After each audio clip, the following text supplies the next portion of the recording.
Hey everybody, I am Kevin Ioli from Yahoo Sports, and I always enjoy watching this next guy fight. Back from the day he was in The Ultimate Fighter, one of the most exciting fighters there, one of the most exciting fighters in the UFC. Now the lightweight champion Tony Ferguson on April 7th, UFC 223. He's fighting Khabib Nurmagomedov. That is going to be one heck of a fight. How are you, Tony? Yeah, doing good, man. Feeling strong. Just handling some media obligations and just having fun with it. You know, you said something, speaking of having fun. You were asked on the conference call the other day what you attribute your improvement to, and you said smiles and giggles and keeping things light, basically. Why did you give that answer, and what did you mean by that in terms of how you improved? Smiles and laughs, actually. Smiles and laughs. Okay. Yeah, just having fun with it. You can become so tarnished from a lot of the abrasive, from a lot of the fans that are out there, and then just posting in media, and then just people hating on it. Khabib time. I get it. You know what I mean? Everybody wants to see the hype in this, but when you allow that to start making you callous, then you start shedding that towards everybody else, and that's why I call Khabib a plague. So that's why it's like it's a little bit different in the case where I don't want to be abrasive. I don't want to have that. I don't want to put that on anybody. I don't. Right. What I want to do is I want to be a positive person and be able to just do things my way, not the way that everybody says I have to do them. So that would insinuate that at the beginning you got up tight before when you were fighting, and you maybe weren't free, and it affected your performance before you learned that. Is that true? I guess, but I mean, think about it with Khabib, right? Whenever you mention Connor's name, or whenever you mention my name, he changed Hmm. his posture, and we did. I watched your interview, which was Right. really great. That's a certain mannerisms that like a lot of Texas Hold'em players do, and a lot of people that actually pay attention to somebody's character will actually understand that. So as far as myself and being a good judge of character, I know that I'm in his head. When his coach is especially saying that I'm going to take active rest Mm. or I'm going to do this, that's my shit. Right. You know, and like I've been doing rings and a lot of stuff my own way. Connor, I can't really touch on Connor, but as far as Khabib is concerned, I have a way to get to him.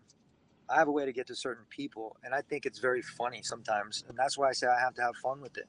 Like Tiramisu Tuesdays, a lot of people don't remember that stuff. I have to Right. keep reminding them that yeah, he pulled it not once but twice, and he did have the option to fight. They did remember that they I didn't do. follow UFC protocol. Now, whose fault is that? Now, if you're such a great manager, you would have followed protocol, and you know it. I don't care what kind of situation. If you're on fire, you're gonna remember to stop, drop, and roll. Right, exactly.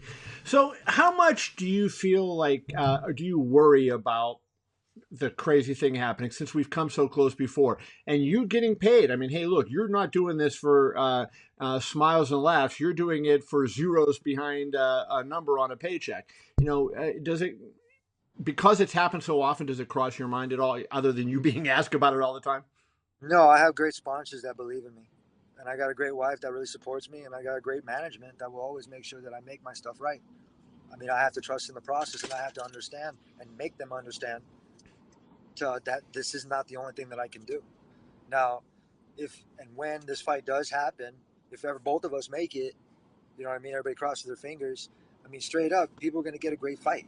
That's what they want. But they need to Exactly. leave that animosity out of that because then that becomes too abrasive and then it becomes too much of what everybody thinks it's going to be. I mean, look, everybody can get a belt, right? Any person Well, can get a not belt. everybody can get a belt. Everybody can get a belt, but not everybody can get an Ultimate Fighter trophy. Okay. I agree That's with a that. given. That's a difference.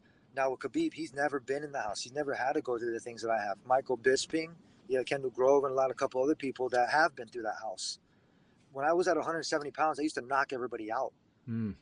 And at an amateur, I was being tested by 250-pound people. Wow. So I wrestled in college, and I had to wrestle from 103 pounds all the way up to 265. So in order to be a captain, you have to be able to wrestle, and you have to be able to condition, and you have to be able to be out strengthening them. So for me, that's why I like to use the analogy ankle pick. Everybody the exact same size on the ground, and to me, I have that ability to put people on the ground. You ever seen a turtle on his back? It can't move. I'm Casey Jones, man. Khabib the turtle. Hey, dude. So here would be a question. When you get in there and you spar with bigger people, or even really smaller people, like in other words, if you would get in there with Demetrius Johnson, his quickness would be at another level. Or if you got in there with a heavyweight and you roll with them, you're going to be faster. They're going to be stronger, probably. What do you learn from those sessions that you can apply to a fight? Be able to adjust. When my opponent expands, I'm going to contract. When he contracts, I'm going to expand. That's Bruce Lee's quote. You know, I flow like water, and I make sure that I'm out there dancing and having fun. If I'm not out there having fun, I'm gonna stop doing this shit. And right now, I'm still having fun, but that's an option which, like a lot of people, they want to press on. They keep being abrasive, and they make this not interesting anymore. And to that point where it's like I don't even give a shit no more. When people say like you've made it, Tony, I'm like, nah, I haven't made it yet. When I make it is when I continue on my higher education. I go on and get my degree. What are you going to do with the degree? What you know, you're going to. I'm going to assume you're going to have a number of big fights in UFC. There's going to be a lot of zeros after the number. You're not going to have to go to work, I wouldn't think, if you don't want to. If you What don't would you want want to, to do? Right. it's the same thing with Conor McGregor. A lot of people are asking if he wants to come back. Do you think he really wants to come back after making that much loot? I personally don't think he does. I don't think so either. I think that a lot of pressure is making him want to come back, and I think that's the same thing that Khabib is fighting for. It's a lot of pressure. When you have a couple million people wanting you to do something you don't really want to do, you're going to do it. Well, you got to have a backbone. You got to be able to decide. For me, I like accomplishments.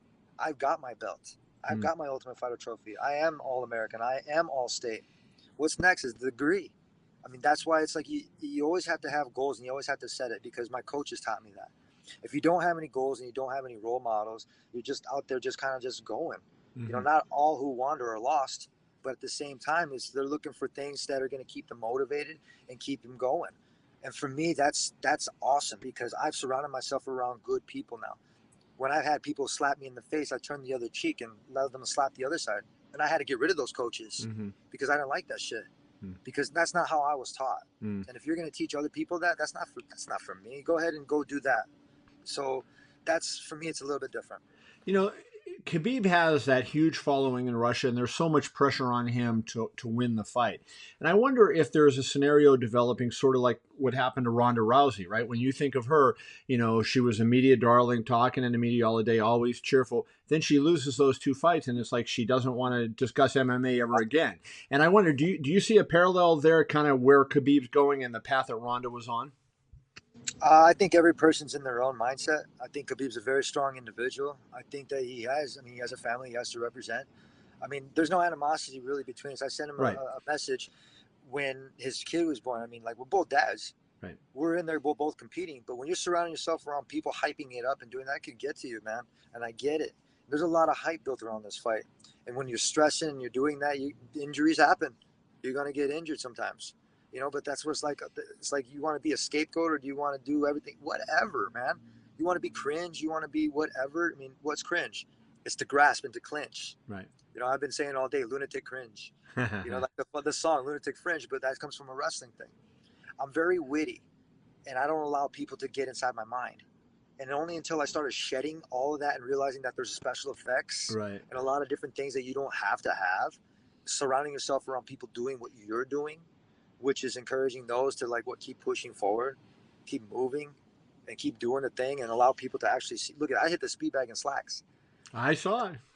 And the reason I did that was because I invited one of the reporters from ESPN magazine, Brett Okamoto. He waited 2 years to come and watch me train. I told him, I was like, you have to earn it, dude. He earned that right. And then it was an amazing thing. My wife gave me one of the best, best advice is just open up a little bit to him. Tell him what's up. Tell him how you are, how artistic you are. Not autistic, but artistic. Right. You know, but even if I was, it'd be dope. You have to embrace everything that God gives you. And that's what I have. I'm not trying to be perfect, but I realize when I'm not perfect, that allows me to have room to grow. You know, the one thing I wonder, a lot of people know the story. You got into MMA, you were working at a bar at one point, and you got into it that way. Go back to those days. What did you think you were going to do with your life then when you're working at a bar? I actually wasn't. I actually went into the spot. I had Holy jeans and I had a Holy shirt on. And I walked in there and the guy gave me a 7-day pass. So I took that 7-day pass because I didn't have a lot of funds to go and pay for gloves. I didn't know. It said jiu-jitsu. I was like, what's jiu-jitsu? He looked at my ears and was like, all right, you're obviously a wrestler. And I was like, yeah, that's cool. And so I went to the spot. I go and I try the jiu-jitsu. The dude was a dick. He threw in a bunch of his top athletes at me, 225 pounder right off the bat. I took him down with an ankle pick, knee on belly, Wolverine claw thing. I was like, we good? Really? Come on. Days later, I show up again, right? And I go towards the other side where the kickboxing and the Muay Thai and the boxing, and they had a speed bag. And I was like, man, that's awesome. I was like, this is what it's like. Because I wasn't able to compete like that when I was younger. My pops was like, no, you got to make the grade to play. And so you had to always be in those kind of sports. He's like, you got to earn that way to go into college. You have to do that kind of thing. So I've always had that in my head. So now I'm thinking, this is my time to be able to do this kind of fun stuff. I had a job where I had to lift heavy stuff all the time, and people would show up out like drunk or passed over from the next day, and I would handle it. I tell them to go sleep it off and not complain about it, but I would handle it because I knew it was going to make me fucking strong. Oh, sorry, my bad. But that's what I'm saying. So the next day, like another person, they came and gave me a pair of gloves. And the pair of gloves was nice. And this guy was from the 805. His name was Rafuyo. And he was from the 805. I'm from 805 too. I was born in Oxnard, raised in Michigan. So I'm born in Oxnard, raised Midwest. I'm tough. So dealing with that, this guy took an opportunity. He gave me a pair of ringside gloves, 16-ounce gloves, and they were lace-ups. And to me, that was like gold. He said to me, he's like, Mijo, you need to take care of your hands. And from that point on, I've had trainers like Robert Garcia. I've had training partners like Victor Ortiz. And I surrounded myself around great boxers. And I learned the art of boxing. And then when I broke my arm, I was like, well, there's obviously more to this sport. And I went in the Ultimate Fighter, not even ever watching the show one time. That's amazing. I tried out a bunch of times, but my coach was like, you've never watched the show? And I said, no, sir. No, I haven't. He's like, you're going to be okay. You're going to be okay. If you're doing what everybody else is doing, you're probably doing the wrong thing. If you're doing your own thing, the way you've been doing here, you're going to be okay, kid. That's a great story. That is really, I like that. You know, you mentioned you're from Michigan. I know you went to college in Michigan and everything. Do you know how many great fighters have come out of the state of Michigan? I mean, most of them are boxers, but it's incredible how many great fighters. There's a lot of great fighters that come out of there battling. I mean, how about Midwest in general, or anybody that has to battle the elements of the weather? I mean, that's something that a lot of people don't have to do. And you can't blame it or point fingers. No, it's just how you're raised. It's just how you're brought up or what you're doing and through the weather. I mean, seriously, it makes that shit tough. So when in wrestling, when I would have to go and cut weight, I would have to go run in the snow. I would have to dress up, do my thing, go run in the snow, and then come back and then do it again. You know, and then doing the extra work that everybody's doing, but doing it more. You know, so when I come to California, it made it easy. Now, one of the things that's not going to be hardest to deal with Khabib's grappling. I thought, this is me as a layperson sitting at ringside, I thought he looked awesome against Edson Barboza. I know you did not. You fought Barboza, and that was one of my favorite fights that I've covered. I had a blast at that fight. And he fought him, and they were both really good fights in different ways. But why weren't you impressed? You got to give the guy credit. I mean, he looked good against Barboza. Well, he beat a broken down Edson Barboza. Copycat's the best form of flattery, but when Edson Barboza was doing Darce chokes in the embedded series, that just told me already that he wasn't in the right mindset. He beat a broken down Michael Johnson. I know that. You know that. And he beat a broken down Edson Barboza. We both know that. The best fight that I probably had as far as testing my will and my wit was Edson Barboza, man. That was a great fight. But then you had RDA in Mexico too, because he was one of my teammates at Reign. We never sparred, and he asked me to help him train against Anthony Pettis, and I had to tell him, I was like, sir, I can't. I was like, because we're going to end up fighting one day. You know, it's inevitable. If you keep winning and I keep winning, I can't help you. There's no disrespect. So that's where it's like, in this sport, I think there's a lot of people that bring a lot of animosity and things that you have to hate somebody in order to compete against them. It's a fight, right? Yeah, but it's a competition at the end of the day. I want to end with this. I appreciate your time so much. Let's end with this. What's the best case scenario? I know the best case scenario is having your hand raised and Dana put the belt around your waist. But actually, the way the fight goes, like, how would it be perfect for Tony Ferguson on April 7th? I want him to close that distance. Everybody forgets I'm a wrestler. Like, straight up. Before anything else, I was a wrestler and I was a grappler. And baseball and football. Like, I'm a hard hitter. So if he wants to get in close, look, nobody can fight like me and nobody can move like me. I'm too smooth.